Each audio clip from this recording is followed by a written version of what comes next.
I think a good photo is a photo that makes you feel like you were there. There's one photo that always sticks in my mind, and it's the famous image of Brandy Chastain taking her jersey off after, scoring the winning 1999 World Cup Yep. PK. Is it the most perfectly in frame photo, like the lighting? Is it the most technically great photo? I don't know. But it sticks out in my mind because I wasn't there, but I can look at the photo and just imagine what that stadium was like. Yes. So, I guess the short answer to what is a good photo is a photo that you can look at and feel like you were there.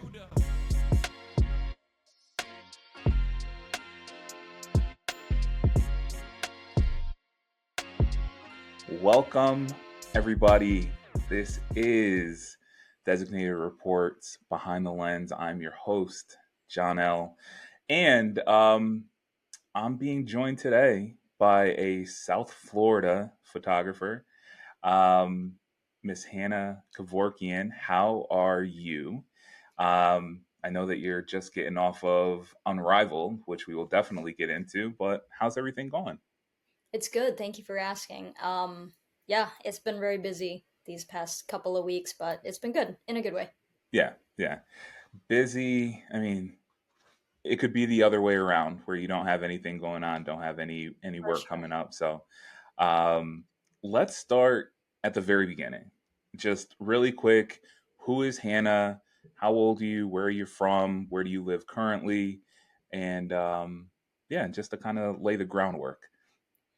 My name is Hannah Kevorkian, previously Di Lorenzo, for those who have known me for a while. I'm 29, and I currently live just outside Fort Lauderdale, right around Davie, Florida. But Okay. I'm originally from upstate New York, just outside Syracuse. So, What prompted the move? How'd you end up down in Florida?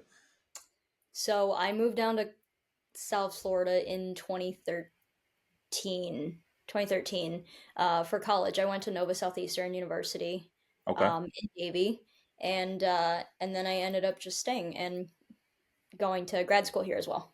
Nice, nice. And I was absolutely going to jump into that. You are a doctor, correct? I am a doctor of physical therapy, so I have a doctorate degree, but Yes. it's of physical therapy. Yeah, it's Gotcha. not an MD. Yeah, Okay. So I do kind of want to start there because I'm in a very similar boat in terms of like my actual day-to-day job being different from what I do photography wise, which is part of the reason why I was a little late today. So I do apologize for that.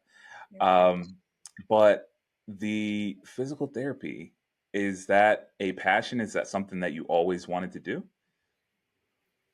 Yes and no. It's a loaded question. I mean, yes, it is. I decided very late in college that I wanted to do physical therapy. I studied exercise and sports science in undergrad, and I got a degree in health sciences. I always kind of knew I wanted to go into healthcare, but wasn't really sure which route. And then just kind of by chance, I ended up working as a tech at a physical therapy clinic. Hmm. And then I just decided that this was kind of the area of medicine that I wanted to go. Gotcha. And is that like not 9 to 5 necessarily, but is that like your main job? Yeah, so I work full time, 40 hours a week. I work in a hospital setting, so I work in inpatient rehab, where we work with a lot of stroke, brain injury, cardiac, ortho, neurologic disease. So we kind of see everyone there, but we mainly see like stroke and brain injury. Um, Gotcha. but yeah. Gotcha. So it's a, I guess when we look at what you do during the day, what you do in your free time, I guess, quote unquote, both are very what's the word I'm looking for? They're what word am I looking for? Different. They're yeah, I mean, certainly different. Like I said, I'm a project manager for a steel construction company, and then I do my photography on the side. So completely different. but both challenging in their own right. Um, how did you go from your path into being a physical therapist to doing photography and doing photography very well, may I add? Oh, thank you. I appreciate you saying that. Absolutely. Um, Photography was never supposed to be anything more than a hobby. Hmm. Um, I always knew I wanted like a full-time job. I wanted security. I wanted just consistency. That's something that's really important to me. It's just consistency. So I decided to take the route of pursuing my degree and going, the physical therapy route, which I enjoy. Yeah. It's a Yeah. big passion of mine. And then I just started, doing photos whenever I could, and one thing led to another, and it just kind of kept building, where it became a second source of income. So it Yeah. was never really the goal to do both. It just sort of happened that way. How did what was your introduction into photography? Was it sports photography or was it something else? To be very honest, I don't have a good answer for you. It was, yeah, no, I mean, to be real, I don't remember when I got my first camera. I know a lot of people have a story like I picked up a camera and never put it down. I don't really have anything like that. I've just been an athlete my whole life. I was a three sport athlete all through high school, middle Nice. school. I What'd you went play? track, basketball, soccer, golf. Yeah, pretty much Nice. everything. Okay. Yeah. But yeah, I mean, and then I was gonna go to college to play soccer and didn't end up doing that, just because I didn't really love the school in addition to the sport, so I kind of just steered away from that. Ended up at Nova, where I walked on to the women's rowing team and ended up joining the team, and staying there for 4 years. So That's I think it, awesome. it probably just stemmed from my participation and enjoyment in sports itself, that when I started taking photos and learning kind of how to take photos, I wanted to, gear it towards my interests, which at the time were sports. Gotcha. Gotcha. Um, and about how long, I know you said you don't necessarily have or know an origin story for your photography, but I think I read that you've been shooting for about 8 years. Is that right? Yeah, I pretty much started shooting, I would say, semi-professionally, into 2017. Yeah. Okay. So a few years after getting down to Florida is Hmm. when it gotcha. Yep. Um, so just one last question before we get off of that. Physical therapy, photography, they are both equally demanding in their own ways. Obviously, if you're dealing with brain and stroke and things like that, that's a different level, different caliber of demanding. But um, in your time doing both, do you see any like surprising connections that you can draw between the two things that you're doing? I wouldn't say connections, but I've said this before to a lot of my friends and stuff, but I think being able to do both makes me enjoy the other one more. I'm not sure if that makes sense, but It absolutely does. definitely as a physical therapist, you watch sports differently. When injuries happen, I'm trying to figure out the mechanism. I'm trying to figure out like, what tests they're doing, and if they're going to need surgery or not. I'm not really Yes. I'm watching it differently. Sure. Sure. Um, so we'll transition just over to the photography side for a bit. Um, I know that you were shooting for or have been shooting for the next hoops, and we'll definitely get into that a little bit more. But just looking at your social media, looking at your website, your portfolio, it looks like you do some freelance and things like that as well. Um, and specifically on your website, there's you've got intimate moments. I forget exactly what you titled the page, but proposals and maternity shoots and things like that. um very different from a sports environment. But do you prefer one or the other? I mean, again, it's very different um, in terms of like what you're doing and then the actual product. Sports, easy. Yeah. Sports. A lot of people I've spoken with people who have dabbled in sports or maybe they do a little bit of both, but they love being able to be in like a controlled environment. Whether it's in a studio or they're doing a shoot, it's like, hey, we can do that two or three times to make sure we get it right. But sports almost without hesitation for you. Yeah, and I think that kind of, I guess the tie to physical therapy, to circle back and answer your question, would be you don't know what you're going to get in sports. And I think I like that Hmm. in the same sense as, you can read a patient's history. You can read, why they were admitted and what they look like and how strong they are and, their past medical history. But when you walk in the room, it can be a completely different presentation. So I think I just like the whole not knowing what you're walking into Yeah, situation. I like that. Um, the next hoops. Um, Again, where this is late March, Unrivaled just wrapped up, and I know you were shooting for the next hoops for Unrivaled.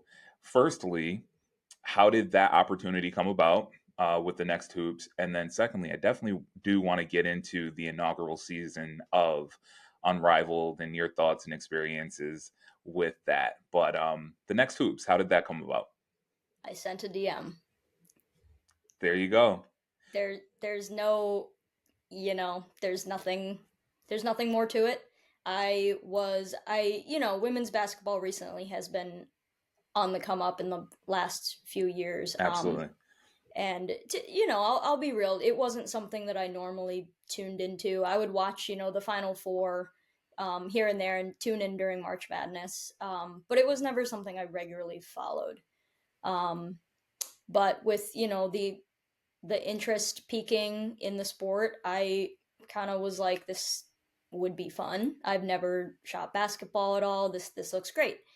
So I did some research. I looked at a bunch of different networks and women's basketball outlets, and I really just liked the way the Next covered the sport. I mean, they are all about the basketball. They cover all the way from college to pros, Hmm. and I really just liked the way that they presented their information. So I went on Instagram. I sent them a direct message and just said, "Hey, I was actually going to Washington D.C. to see my best friend one of the weekends that there was going to be a game in Washington D.C." Yep. So I sent them a message and said, "Hey, my name is Hannah. I'm a freelance photographer from South Florida. I'm going to be in Washington D.C. this weekend." And I listed the weekend, and I just said, I would love the opportunity to provide photo coverage if that's something you're looking for. So And the rest is history. it's yeah, it's really that simple. That's awesome. Because I don't think I knew about DC, but I know you were up in New York. You covered a few Liberty games, if I'm not mistaken, right? I did. So I ended up traveling. So my best friend, who I refer to as my sister, she lives in Manhattan. So it's uh it's actually a really easy commute from Fort Lauderdale to New York City. It's like a 2 hour and 30-minute flight. Yeah, So it's not bad. Yeah, yeah, so I ended up making a trip out of it and just giving them a couple of availability and went up there for about a week and got two in at gotcha. the same time. So yeah. That's awesome. Um, and then specifically regarding Unrivaled, there was a lot of excitement, a lot of hype around the season. Um, Understandably so. And it seems from the outside looking in, it seems like it was extremely successful, just from the players' point of view, from the league's point of view. Um, I don't know how many games you could probably touch on that a little bit, but I don't know how many games you shot while you were down there, but it looked like it was a fantastic time. So I really want to know what your experience with that was, if there's any like meaningful takeaways that you got from it. Yeah, I mean, I'll start by saying that I am so fortunate to have been kind of a part of Lee, not a part of it, if that makes sense, you know. Yeah. So I wasn't shooting directly for Unrivaled. I was covering for the next hoops, but I was there every week, except I think Okay. there was one week in March that I wasn't there. But every other week I was there, you know, Monday, Saturday, Yep. Friday, Saturday, Monday. Yep. Um it was great. I mean, I don't know too much about the business side of things, and I try to stay away from all of that. But from, you know, from a media perspective, it was a very close knit environment. You know, it was very tight. The arena was small. I think it only held like 875 people.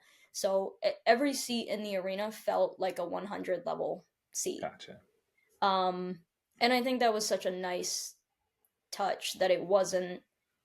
I might be wrong. I don't want to say this totally, but I think that I heard somewhere that it was more about, you know, the TV deals, the sponsorships, the exposure rather than the in person, Sure. you know, filling the stands. Um, but you know, it was such a unique thing to be a part of because when you were there, you felt like you were in it. You know, like That's I said, awesome. almost every seat you were basically on the court. You hear them trash talking. You hear exactly what they're saying, and it's funny. Yeah, I believe it. Um, but yeah, it was just like a very respectful environment. You know, it wasn't an environment where people were being thrown out by security. Like everyone was very respectful. It felt just very bonding. I don't know if that's a good way to describe it, but Sure. the players, when they weren't playing, they would be walking around the arena. They would be sitting in the stands. You know, young, I shouldn't even say young kids. People could walk up to them, ask them for a photo, have something signed. And it was just like a very respectful environment, which was That's different than yeah. from what I'm used to seeing. So Yeah. That's awesome. Yeah, from immediately, like that first weekend of games, when we got to see the actual court and how everything was laid out, that was my first thought. I was like, it feels very intimate. You know, that it wasn't this huge, you know, arena or anything like that. And to your point, again, don't want to make any assumptions or anything like that, but it doesn't. It felt like that was intentional. You know, that it was more about the players. It was more about, um, when it comes to that intimacy, the people that took the time, took the money to make the trip, to make it feel like you're part of the action, kind of like what you were saying. So that's awesome. I really wish I was able to be a part of it this year, but I assume next year and moving forward they'll continue and continue to grow. So that's awesome that you're part of history. yeah, I mean, directly, indirectly. Yeah. So What was your access like?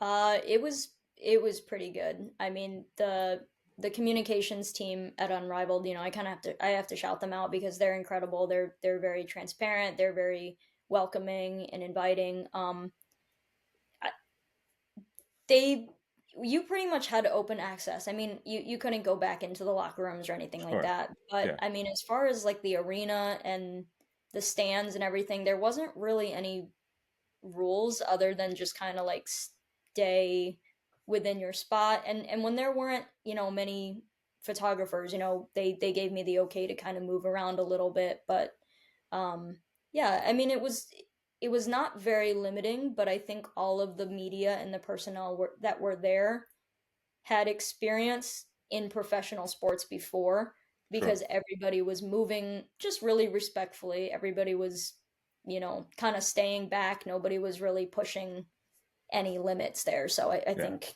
yeah. That's awesome.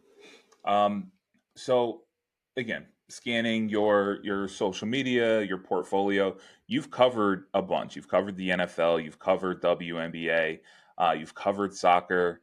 Um, with you doing so much, and you know, it just kind of being this expansive, um, the expansive leagues that you're covering.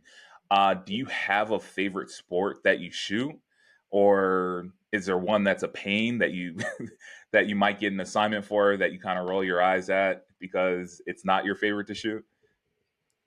I'll start by saying that anytime you get a media credential and anytime you get to be in a professional space, it's just an opportunity that's so Yes, rare and coveted, and it's such an awesome thing to even be credentialed for. yes, There are sports that I prefer shooting over others. For example, I would say my top two favorites are definitely tennis and basketball, okay.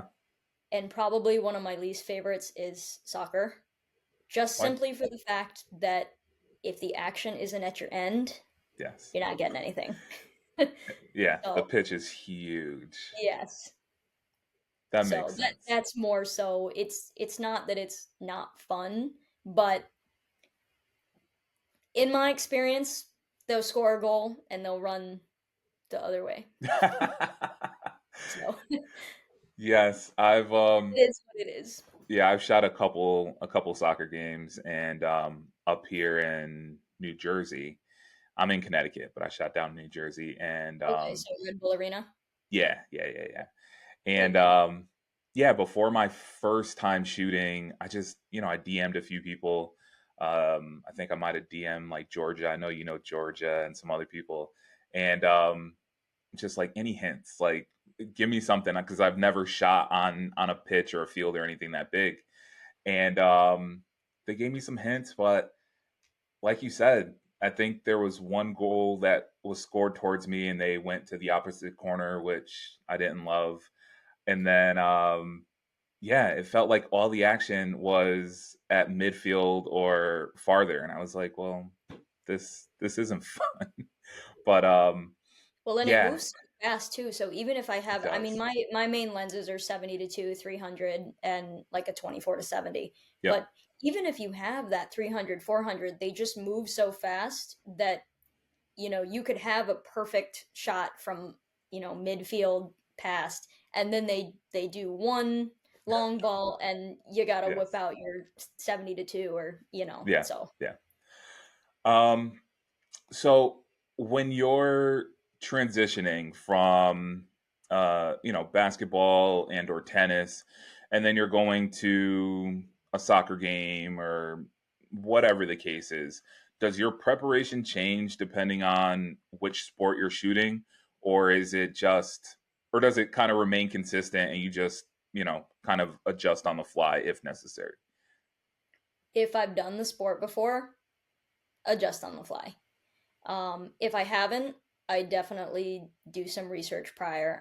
Kind of like you said, I'll look on social media. I'll direct message people that have done it before and kind of get some tips. And just kind of like doing research, having an idea of again what you're walking into, um, knowing knowing the sport really helps, and just kind of like knowing how to anticipate what's going to happen. There's actually a picture behind me, this Sabrina shot behind me. Yeah, I love um, it. I had done some research prior to going to the Liberty games, and I kind of like did a little video watching to see which players were more reactive, which ones were a little bit more reserved. That's So smart. Yeah. the funny thing about this shot is she didn't even take the shot when she was reacting like this. Like I think that was a shot. I think it was like a 3-pointer from Leonie Fevich or something like that. But um, I kind of anticipated that they kept going back and forth, and they were really good in transition. So they were really laying it down, and New York was going on a run. So as they were kind of heading towards me, I really just kept my lens on her because I knew that something was, she was going to do something, and Yeah. she did. So my preparation is just sort of knowing the athletes, knowing the sport, and just being able to kind of anticipate what might happen.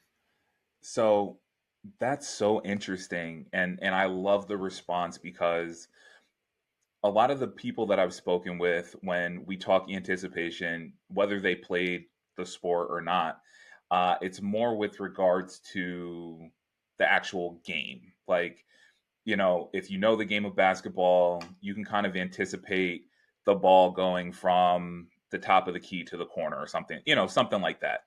Um, but you saying doing research in terms of like players and, Sabrina's in this particular case, and knowing that she's going to give you something, she's going to give you a reaction, and focusing on that is a different type of anticipation. But I think that's equally as important, and something to keep in mind as any other, anticipation as a photographer, and something that I don't think I thought of, but that's fantastic. There you go. Yeah, thank you. Um, that's awesome. That's awesome. Um, so I know you mentioned right now you're set up 70 to 200. You said you have a 300, 400, and a 24 to 70, if I'm not mistaken.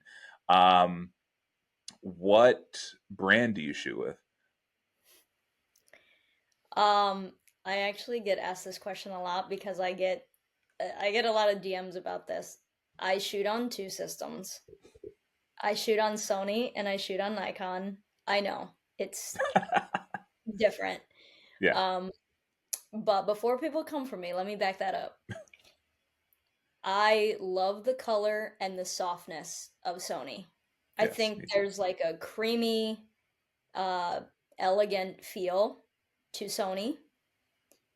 But with Nikon, I think the coloring and the crispness, there's a little bit more, I don't want to say grain because it's not grain, but there's just like a different feel and more of like a sharpness to Nikon that I think translates really well to sports. Okay. So I shoot on two. I shoot on Nikon and Sony. So, in terms of your lenses, do you have like, are you using your Nikon for the 70 to 200 and the 300, and then you have the other lenses for the Sony, or how is that broken up? Or do Correct. you have That's exactly multiple how I sets do for it. both? Yeah, that's exactly how I do it. So the 300 and the 70 to 2 is on the Nikon, and the wide angle is usually on the Sony. Look at me. Look So at me.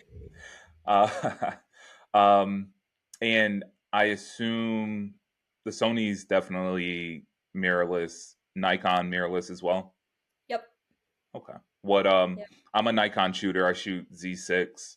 I have a couple bodies, but what are you shooting with, like, model? The Z6 too. Okay. Yeah. I'm the goal is to get a Z9, but Yeah, it's I a do. slow burn. I do know. Um and just real quick, I mean, you're freelancing, so my assumption is all of the gear is yours. You're not, do you rent anything or anything like that? I know all of the gear is mine. Over the years, I actually just sort of started making the transition from DSLR to mirrorless. Mm, This year I was able to do it. Um, but I still have lenses from the DSLR, yeah. but I use the converter, just because the mirrorless lenses are outrageous. Yes. Um, but I haven't had a problem. I think I've said this before as well, but I don't think it's as much about the gear, as it is about just your gut, your intuition, your knowledge of the camera. And I think sometimes when you don't have the most top tier equipment, it forces you to get creative and find ways to still get the shot without, having the best of the best equipment. Absolutely. Absolutely. Um so that's a pretty good segue, actually. So I know, as photographers, um, a lot of us, I don't want to say we live on social media, but that's where we share our work. Between that and, your portfolio or your website or whatever, nobody is ever, hardly ever, going to share, like, poorly framed or poorly executed shots. A lot of times people aren't going to share their missed shots or anything like that. Do you have a moment in your mind where you had a shot and it wasn't in focus, or the ref stepped in front of you or something like that, and it still haunts you to this day? I do. I do. It was one of the US women's national team games. I don't even think I kept it. Like, that's Really? how frustrated I was with it. Yes. Because normally, if I miss a shot or something's out of focus, I'll keep it just for the memes. It's kind of funny. Yeah. But this one really upset me because it was Megan Rapinoe's final season. She hit a shot from outside the box, like couldn't have been more perfect, upper 90. And I had the absolute perfect celebration, and it was completely focused in on the referee. So she had this great celebration. I think Alex Morgan might have been in the shot. Maybe I don't know who else. Maybe Malpew was in the shot, but Hmm. they were like top-notch athletes in this shot. They did Yeah. this great celebration right in front of me, like front and center, and my focus was on the ref. So As walking you, away. as So you were telling the story, yeah, I was getting anxiety because I could only imagine what the climax of your story was going to be. That's there terrible. was none. Yeah. It was I'm it was and sorry. I missed it. That's But awful. it's okay. It happens. Like and that's the beauty of sports is you're gonna win some, you're gonna lose some, and you just gotta take the L. That's that's it. That's Yeah. it. Um, so we kind of touched on this a little bit, but I would like to get your thoughts on it. Um, like you said, and I will absolutely reiterate because it's true. To be credentialed, I see an avalanche of credentials behind you. To be credentialed is a it's a privilege, it's a blessing, absolutely.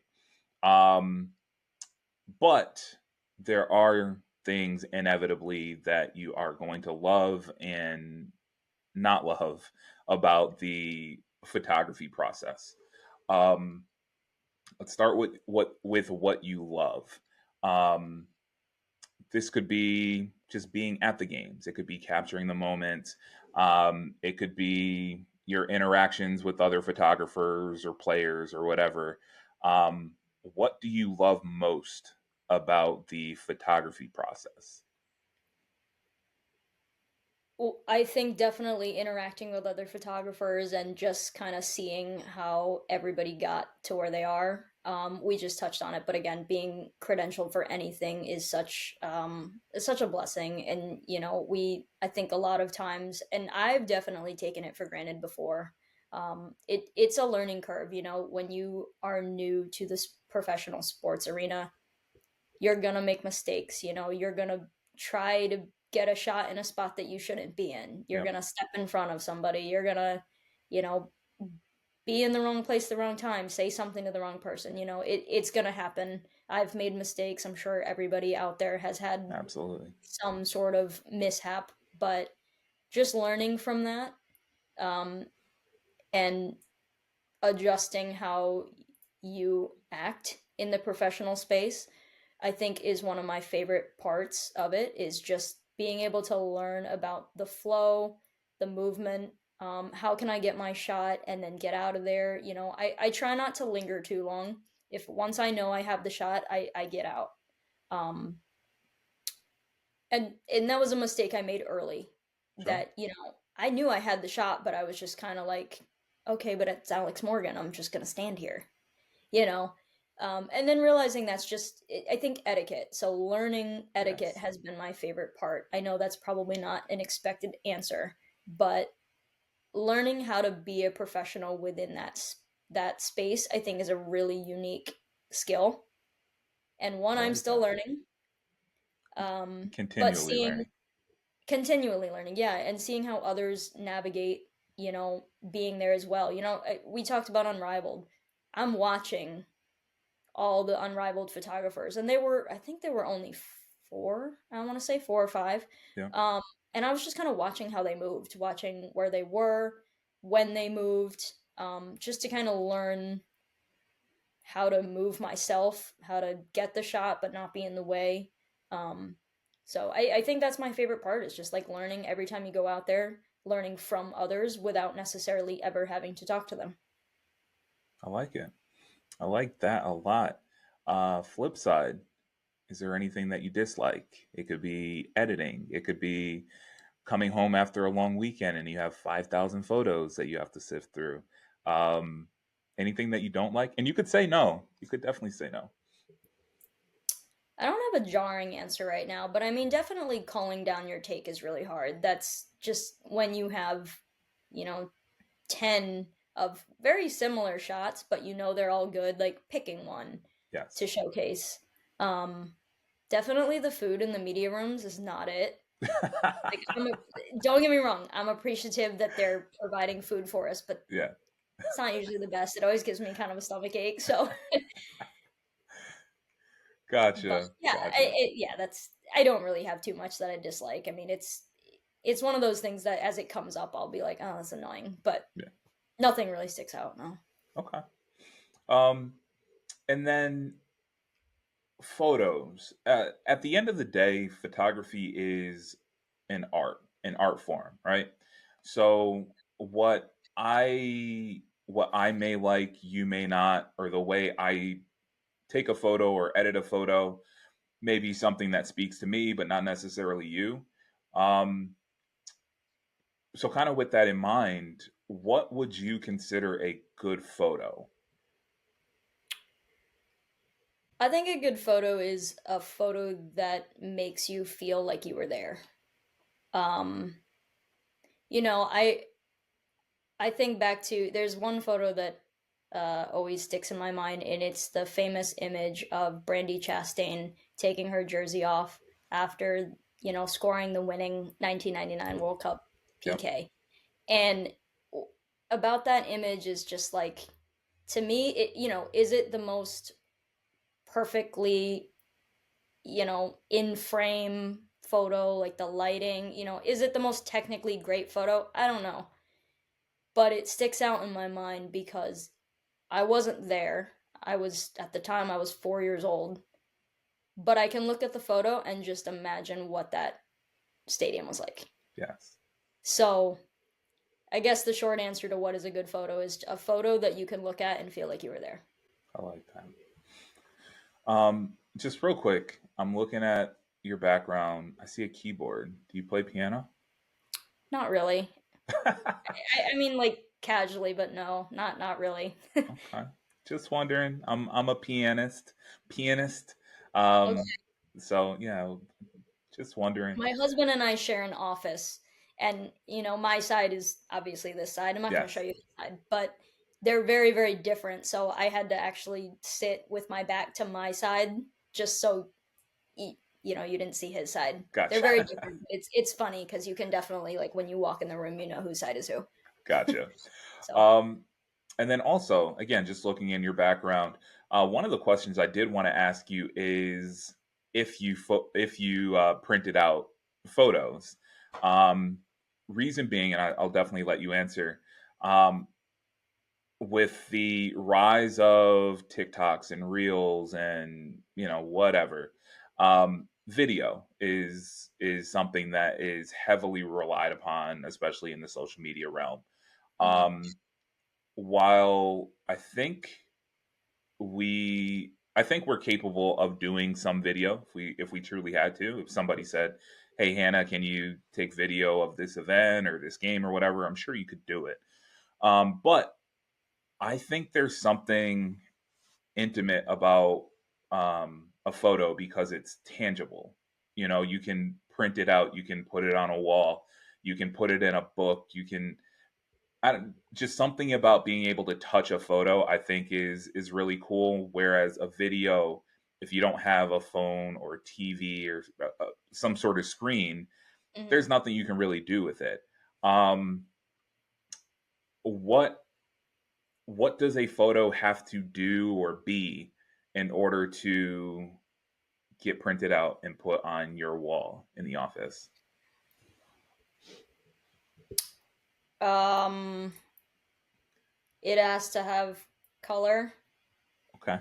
It has to have some sort of depth to it. And again, it's one of those things where I don't really have an answer. It just has to be something that I look at and I'm like, "Yep, that's going on the wall." And a lot of the times I cannot explain why I like a photo. Something about it draws me to it, and I don't always have an answer for that. which is fine. Um, yeah, so it's just something about it stuck out to me, and I know that's not the best answer in the world, but No, that's what it is. that's your answer. No, it's fine. It's fine. Um, so, most photographers, especially once you move beyond the hobby and you start to dive into your camera, your equipment, you start investing. A lot of photographers spend their time not necessarily worrying, but understanding. I think would be a better word. Um, their gear, the settings. Um, but similarly, just to kind of bring everything back, you have a deeper understanding of the human body as a physical therapist. Um, is there any is there any correlation in terms of the intricacies of a camera and its settings to get its intended result as the intricacies of a human body as you're helping somebody get back to whatever their baseline is or new baseline or whatever the case is? That's a good question. I don't. That's a really good question. I think yes and no. I mean, obviously the two are quite different, but and I don't know everything about my camera. I actually Me either. know very little. I know where the back button focuses. I know what the f-stop is, how to, move the ISO and the shutter speed. With that being said, I think the connection is just like knowing how one affects the other. Sure. Um, and a lot of the times, what I look at when I'm photographing is I'm editing a photo in my head before I take it. So I'm like, Interesting. okay, how do I want to edit this photo? Do I want it to be really sharp in one spot? Do I want that low f-stop, or do I want, more depth with the photo?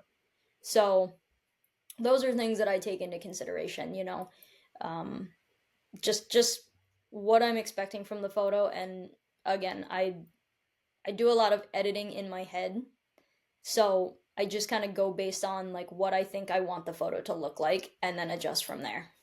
Okay. That's interesting. I mean, not that interesting. I think I spoke with somebody recently and we talked about intentionality, and that sounds like where you're coming from. Where, and again, in a sport, soccer, football, basketball, that's moving so quickly.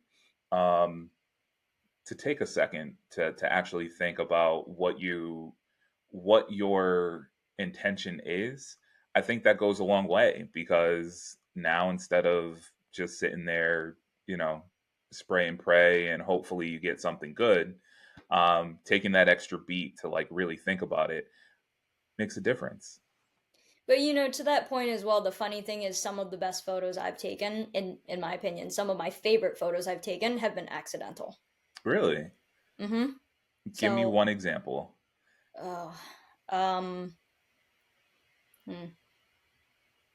I guess I guess you can kind of see it. It's like right here. It's a photo of Caitlin Clark, and again, very similarly to what I did for Sabrina, I did some research, and she goes harder with reactions for her teammates than she does for herself. Hmm. So I was shooting from the stands during that game, and I knew that I wanted to capture just like the environment in some way. So I was kind of finding a way to shoot through people. Um, and I wasn't really expecting to get anything. It was like the end of the game. I think there were maybe like 15 or 20 seconds left. Nothing was really happening. And I was like, okay, let me just try to get an artsy shot. And then somebody hit a last minute three-pointer or something along those lines, and she went crazy. So the shot wasn't planned. It was just like, okay, nothing's happening. Let me see if I can get a cool angle or obscure, shot like through Yep. the fans. And then that happened. So I guess that's one example. It's just it wasn't intentional, but it happened. Yeah. Um, so I noticed you did not mention, or I guess I didn't ask. So you've got some additional hobbies that I saw on your website. You're into scuba diving, skydiving. Yeah, Um, Firstly, why? Especially skydiving. Have you gone multiple times? I have. And the funny thing is, I have a friend who wanted to do it for his bachelor party. I was a groomswoman in Yep, his wedding party, and I did not want to do it. I was like, nope, absolutely not. So I didn't. And then when we got there and I saw how smooth the landing was, I don't know what I thought it was. I don't know if I thought you like landed and just like smacked the ground. I really don't. yeah, But when I actually got there and I saw how, smooth it was, and I was like, okay, wait, wait, wait. I also have a huge issue with FOMO. So fair enough. at that point, I was like, listen, I'm here. I showed up. It's this guy's bachelor party. Let's just full send. So I did it. And it was such a fun experience that I've done it a few more times after that. And scuba diving, where have you gone any place interesting, or has it been someplace around Florida, around the states? I got certified in Florida, in the Florida Keys, Oh, when I that's was awesome. 12, maybe 12 or 13. And then my dad is a retired airline pilot, so we were able to kind of go. We were able to travel a lot because we had family benefits at the time. Um, so I've been all over. I mean, the Bahamas. I've been to a place called the Seychelles, which is like off Africa. I've been a lot of places with it. Yeah. Okay. Have you had the chance to photograph any of your scuba diving adventures or skydiving or anything? Unfortunately not. I really want to do underwater photography, but that's getting into a whole another. Yeah. You got to get some gear. You got to. It's just iPhone in a bag is working for me, so that let's works. do that. um, So let me ask you this. I know you said that you didn't, or you haven't yet, been able to do any underwater photography or anything like that, but I would have to assume that um, I would have to assume that you were drawn to photos of people that are scuba diving or underwater photography or things like that. Is that a safe assumption? Yeah, I can appreciate it. I mean, it's sometimes, when for example, if you're shooting a game and they blow off like smoke cannons or something, it's challenging to shoot through it and, cuz it kind of blurs Yep. your images and the quality and stuff, so I can only imagine what it's like underwater. Gotcha. So, I have an appreciation for it for sure. Okay. All right. Um, so we've kind of touched on you go to these different events or you're credentialed for games and you are watching and learning from some of the other photographers or videographers or whatever the case is. Have you had opportunities to actually um, have you had opportunities to talk with them either in the game or after the game or before the game, quite frankly, and kind of pick their brains and or get feedback on some of your work after some of these events? Yeah, I mean, I don't usually ask for feedback just because I don't know why. I guess it's actually a good thing. I should probably ask, but I do. I try to talk to as many people as I can. It not necessarily a long conversation, but at least introduce myself, put a face to the name. I think you can probably relate, but we tend to know people from their Instagram handles and not their first name. Yes. So it's definitely nice to kind of meet people for who they are as people, and then let them know how much you appreciate their work. I do that a lot, actually. That's kind of my opening line is I'll, go introduce myself and just share how much, I like their work. Um, but I was with the Dolphins from 2019 to 2024. Okay. Um, and the way they run things over there is incredible. So they'll have, one-on-one meetings where they'll look at photos and they'll talk to you about it and give you feedback and give you pointers and kind of ask like what were you going for when you shot this, and like here's a way that you could have made this photo a little bit better. So I think I got a lot of my feedback through a formal organization that had, a team, not so much on my freelance side. Yep. um, but that I definitely will start asking, for feedback. You get such a limited time, at sporting events and stuff, and everybody's kind of on their own agenda. So Yes. I tend to keep it a little bit more on the shorter side, but you know, Um, and you mentioned getting feedback from from your time with the Dolphins. Um, in a situation like that, you're working for the team. Are you looking to, in terms of photo style, are you just looking to get the shot, like peak action, response, reactions, things like that, or are you looking to do or capture more artistically, or a combination of the both? Um, I've had conversations in which there's like almost like competing ways of thinking. A lot of people are like, "Oh, you need to photograph in like the journalistic style so that you can put it on the front page of ESPN or in a newspaper." But then you get some of these incredible photographers that give you a more artistic feel, and I kind of just want to get your feedback on that. to be very honest, that is actually something that I really, really struggle with. Is the so we when we were with the Dolphins, we got to shoot action, but we also did a lot of the like behind the scenes. Like we did the corporate sponsorships, we did the partnerships, we did the events and the activations. Um, Action comes easy to me.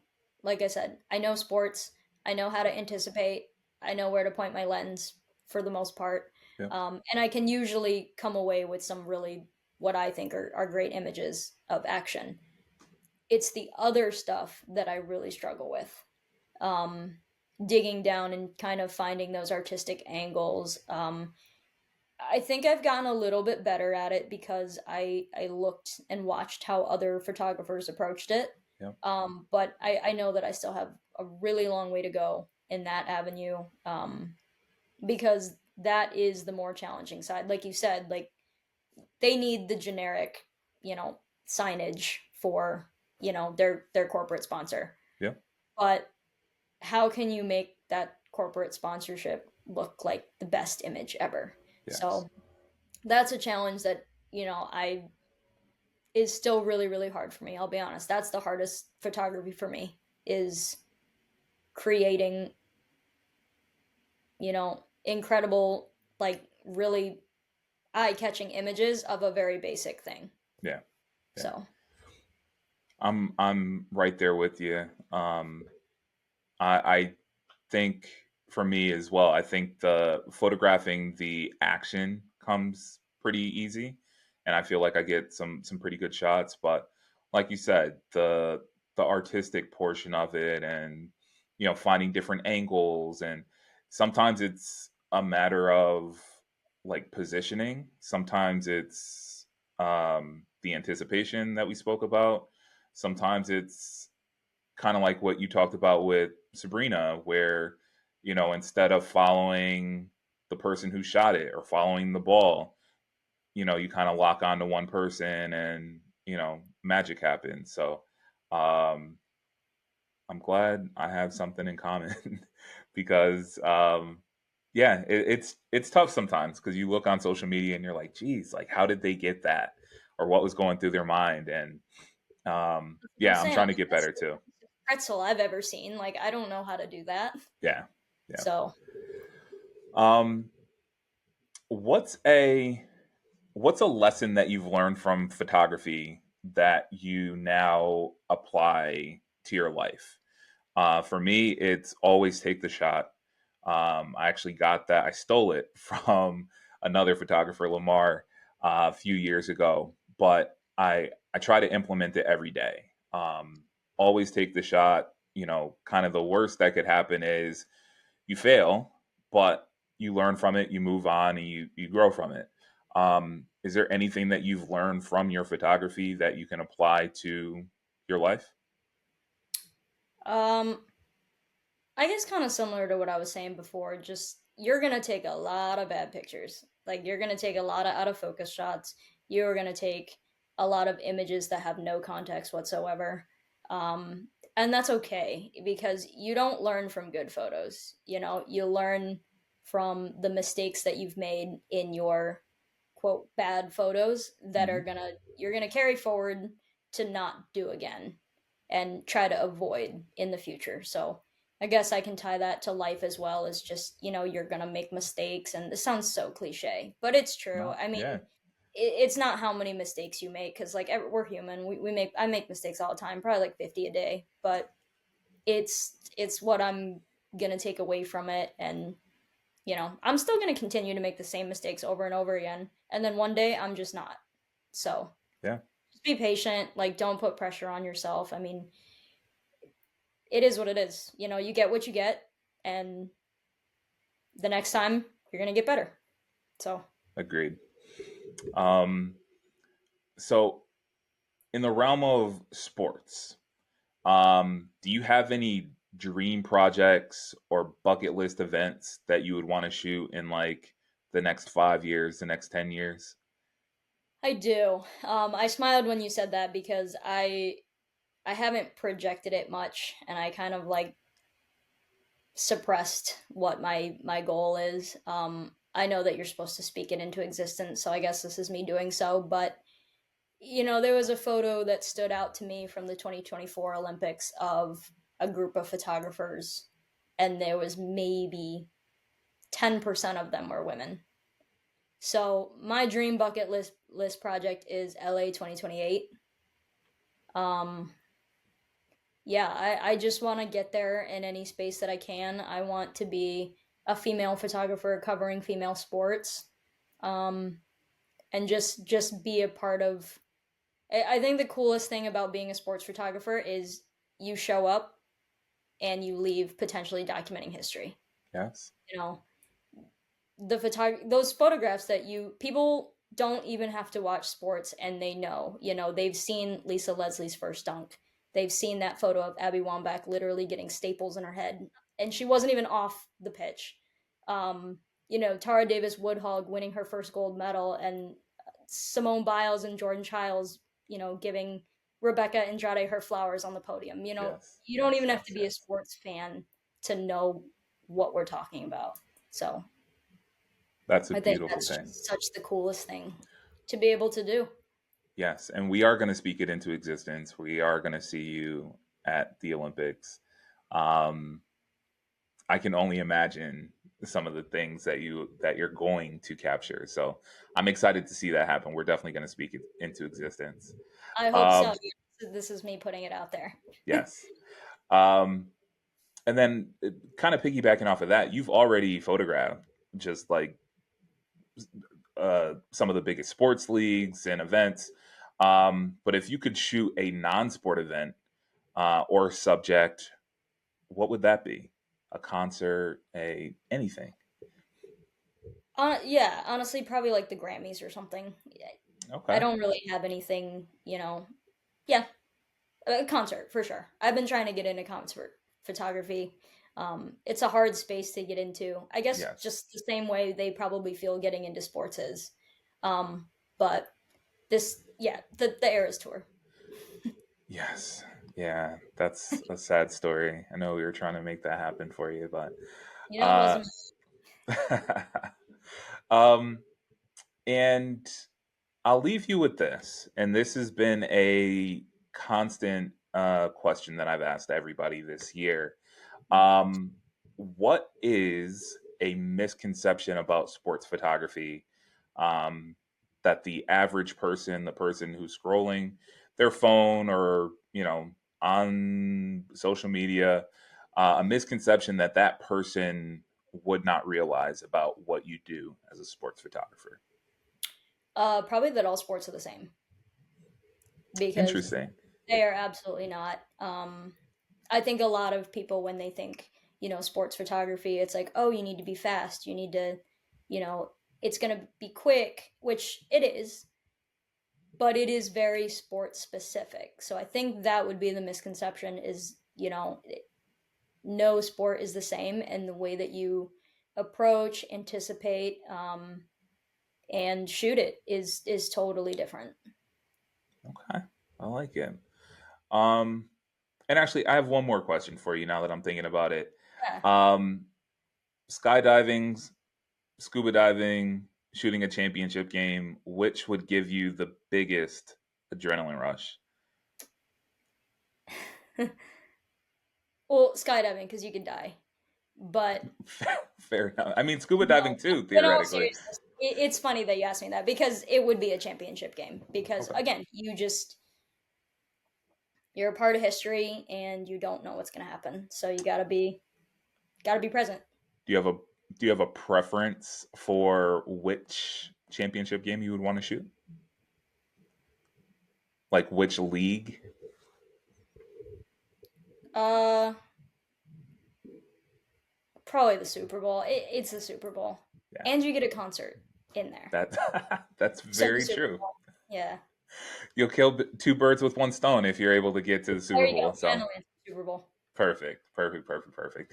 Hannah, thank you so much for taking the time. Again, we've been in communication for a little bit, and hopefully, one of these days, whether up here, down there, we'll be able to get together and do something. But um, I appreciate you sincerely. Um, is there anything we should be on the lookout from you?